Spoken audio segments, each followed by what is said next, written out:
नमस्कार मित्रांनो, मराठी माणूस प्रदीप. गेल्या अनेक दिवस म्हणजे अगदी वर्ष 2 वर्षापासून तर मराठ्यांच्या आरक्षणाचा विषय चालूच आहे. पण जेव्हा मनोज जरांगे पाटील आत्ता 1 वर्षापूर्वीपासून मराठ्यांच्या आरक्षणाचा मोठा तीव्र लढा देत आहेत, तेव्हापासून आरक्षणाचा विषय पुन्हा एकदा चिघळायला लागला. म्हणजे अगदी जरांगे पाटील नवी मुंबईच्या वाशीमध्ये आले, म्हणजे ते मंत्रालयाकडे जात होते आणि तिथं महाराष्ट्राचे मुख्यमंत्री एकनाथ शिंदेंनी येऊन सांगितलं की झाल्या सगळ्या तुमच्या मागण्या पूर्ण झाल्या, मी तुम्हाला आरक्षण देते. काय तो जल्लोष केला आणि काय सगळ्या गोष्टी केल्या. पण आज तेच मनोज जरांगे पाटील पुन्हा आरक्षणाच्याच गोष्टींवरती अडून बसलेत. म्हणजे आरक्षण मिळालं नाही अजून तरी काही आरक्षण दिलं नाही. आणि अनेक जण तज्ज्ञ असं म्हणतात की आरक्षण मराठ्यांना मिळेल की नाही तेही सांगू शकत नाही, कारण आरक्षणाचा कोटा तो पूर्ण झाला. मग ज्या मनोज जरांगे पाटलांनी वाशीच्या त्या सगळ्या छत्रपती शिवाजी महाराजांच्या पुतळ्याजवळ येऊन जो काही जल्लोष केला, त्या मनोज जरांगे पाटलांनी या सगळ्या गोष्टी समाजाला तेव्हा का नाही सांगितल्या? हे मुख्यमंत्री आपल्याला आता आश्वासन देत आहेत की मी तुम्हाला आरक्षण देतो म्हणून, आणि आपल्याला आरक्षण मिळालं, सगळा जल्लोष केला आणि पुन्हा सगळे मराठे आपापल्या घरी निघून गेले. पण या सगळ्या गोष्टी होत असतं. आणि या सगळ्या गोष्टींवरती राज ठाकरेंनी देखील प्रतिक्रिया दिली होती की आरक्षण देणार आहे, पण ते कसं देणार आहे हे मुख्यमंत्र्यांनी सांगितलं की आरक्षण देणार आहे तर कसं मिळणार आहे याच्यावरती कोणाला काही माहीत नाहीये. फक्त जल्लोष केला, आलेला मोर्चा कुठेतरी थोपवायचं होतं म्हणून थोपवलं. मनोज जरांगे पाटील पुन्हा निघून गेले. पुन्हा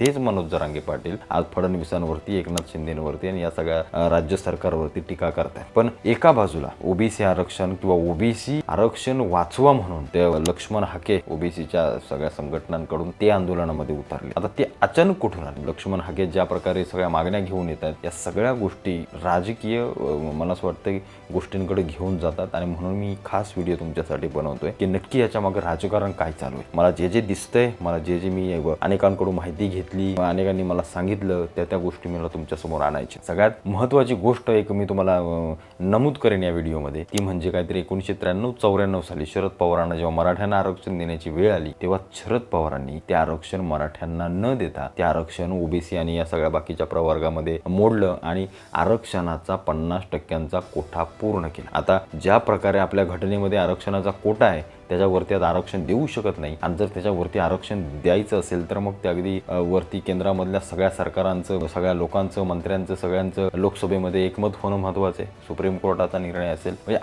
अनेक गोष्टींचे अडथळे या सगळ्या गोष्टींच्या मागे आहेत. कारण एखाद्या समाजाला, कारण जसा मराठा समाज महाराष्ट्रामध्ये आरक्षण मागतोय, तसंच जाट असो, म्हणजे वरचे जेवढेही समाज आहेत भारतातले, त्या संपूर्ण समाजांची आरक्षणाची मागणी महत्त्वाची. आता आरक्षणच आलंय म्हणून एक मला विषय आठवला म्हणून तुम्हाला सांगतो की याच आरक्षणातनं बांगलादेशाची धुळदाण करून टाकले, हे आपल्याला विसरून चालणार नाही. म्हणजे याचा अर्थ असा आहे की मराठ्यांना आरक्षण मिळू नये, निश्चित मिळावं. मराठ्यांच्या पोरांना आरक्षण मिळणं फार महत्त्वाचं आहे. कारण मराठ्यांचा एखादा 95% मिळवणारा मुलगा जर 60% मिळवणाऱ्या मुलाच्या लाईनमध्ये जर त्याच्या मागे उभा राहत असेल, तर मग त्याला कुठेतरी प्रश्न पडतो की आपली प्रगती आपल्याला मागे खेचते, की आपलं आरक्षण आपल्याला मागे खेचते, की आपली जात आपल्याला मागे खेचते. हा प्रश्न जेव्हा पडेल, तेव्हा आम्हाला कुठं ना कुठंतरी आमच्या देशाला मागे खेचण्याची एक आपोआप शक्ती निर्माण होईल. कारण जोपर्यंत सुशिक्षित लोक देशामध्ये किंवा प्रत्येक गोष्टीमध्ये समोर उभे ठाकणार नाहीत, पुढे येणार नाही, तोपर्यंत या सगळ्या गोष्टी किंवा देश आमचा विकसित कसा होईल?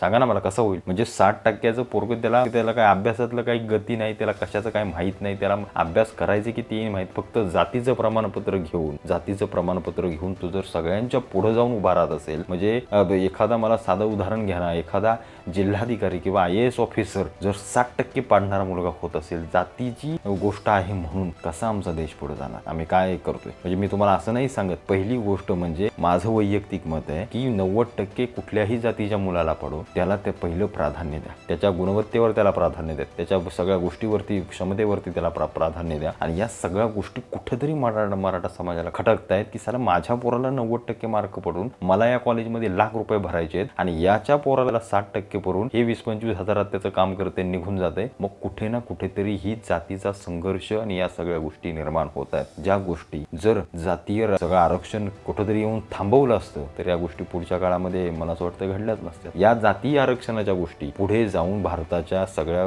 गोष्टींसाठी अत्यंत धोकादायक. म्हणजे मी मराठा समाजाचा आहे, मी खोटं नाही सांगत. मी अनेक मोर्चांमध्ये गेलोय, मला देखील वाटतं की मला माझ्या पोरांसाठी आरक्षण हवं. का वाटतंय? कशासाठी वाटतंय? कारण या सगळ्या गोष्टीचा जेव्हा मी अभ्यास केला ना तेव्हा एकच गोष्ट माझ्या हाती लागली आणि ती म्हणजे पैसा. आता तुम्ही म्हणाल पैसा कसा काय आरक्षणाच्या मध्ये आला? पैसा सगळ्या काही गोष्टी फिरवतोय, पैसाच्या जगाला चालवतोय, हे सगळ्यात महत्वाची. मी त्या राजकारणाकडे येतो. तुम्ही म्हणत असाल त्याला तिसरंच काय बोलायला लागला. नाही, जे काही राजकारण आहे ना त्याचं मी व्हिडिओच्या शेवटी सांगतो, पण तुम्हाला महत्वाची गोष्ट सांगतो. या बेसिक गोष्टी समजणं फार महत्वाचं आहे, हे कळणं फार महत्वाचं आहे. त्याशिवाय आम्हाला काही समजणार नाही की नक्की चाललंय काय राजकारण. पैसा कसा महत्वाचा आहे? आता मला सांगा, आरक्षण कशासाठी पाहिजे? आरक्षण याच्यासाठी पाहिजे की मला जर एखाद्या चांगल्या कॉलेजमध्ये ॲडमिशन घ्यायचं असेल तर तिथं माझा पैसा वाचेल. पैसाच वाचतोय ना, म्हणजे असं दुसरं काय मोठी गोष्ट होत नाहीये, पैसाच वाचतोय. नोकऱ्यांमध्ये आरक्षण आल्यानंतर मला चांगली नोकरी मिळेल याचा अर्थ मला चांगला पैसा मिळेल, चांगला पगार मिळेल. म्हणजे इरून फिरून गोष्ट पैशावरतीच येते आणि त्याच्यामुळे सगळ्या गोष्टी ईर्षेला पेटतात. नाहीतर मी सांगतो ना तुम्हाला, ही गोष्ट काढा तुम्ही. आरक्षणाला कुत्रही विचारणार नाही. पण आरक्षणाची गरज कशासाठी लागते तर ती गरज सगळी येऊन भागते ती पैशांवर. आता आरक्षण जेव्हा दिलं किंवा आरक्षण जेव्हा या सगळ्या गोष्टी आल्या तेव्हा आपल्या देशाची, आपल्या समाजाची फार वेगळी परिस्थिती होती. त्यावेळेला आरक्षणाची गरज होती गोरगरीब लोकांना गरज होती, ना की कुठल्या जातीच्या. म्हणजे मी तुम्हाला खोटं सांगत नाही, मराठा समाज म्हणजे काय सगळ्यात मोठा श्रीमंत समाज आहे असं नसतं, किंवा एखादा दलित समाज, एखादा आदिवासी समाज सगळेच अगदी गरीब आहेत असंही नसतं. प्रत्येक समाजामध्ये 50-50% बाजू असते. प्रत्येक ठिकाणी गरीब असतील, कोणी श्रीमंत असतील. त्याच्यामुळे संपूर्ण समाजच तसा आहे असं म्हणणं फार चुकीचं आहे. मग त्यावेळेला आरक्षण देताना कोण सगळे काय करत होते मला पण माहीत नाहीये. पण ज्या काही जातीच्या विषमता आम्ही निर्माण करून ठेवल्यात त्या जातीच्या विषमता अत्यंत धोकादायक आहेत आणि येणाऱ्या काळामध्ये याचे पडसाद बांगलादेशसारख्या भारतालाही सोसावे लागतील, हे तुम्हाला मी आत्ताच सांग. पण ज्या प्रकारे आज देश पुढे प्रगती करतोय, ज्या प्रकारे प्रायव्हेटायझेशन देशामध्ये येतंय, ज्या प्रकारे खाजगी स्वायत्त संस्था, खाजगी सगळ्या गोष्टी फोपावत आहेत, ती गोष्ट देशासाठी अत्यंत योग्य आहे हे मी तुम्हाला छातीठोकपणे सांगू शकतो. कारण अनेक जण म्हणतील की हे रेल्वे ह्याला विकली, हे सगळं गव्हर्नमेंटचं त्याला विकलं, हे मोदी काय करतंय, हे ते विकतंय. नाही, प्रायव्हेटायझेशन हे देशाला पुढे घेऊन जाणारी एक सगळ्यात महत्वाची पायरी आहे. हे आपणास सर्वांना अभ्यासातून समजावून घ्यावं लागेल. त्याच्यासाठी एक वेगळा मी व्हिडिओ नक्कीच बनवेल. आता येऊया महत्वाच्या गोष्टीकडे, ते म्हणजे राजकारणाकडे. मनोज जरांगे पाटील हे एक वर्षापासून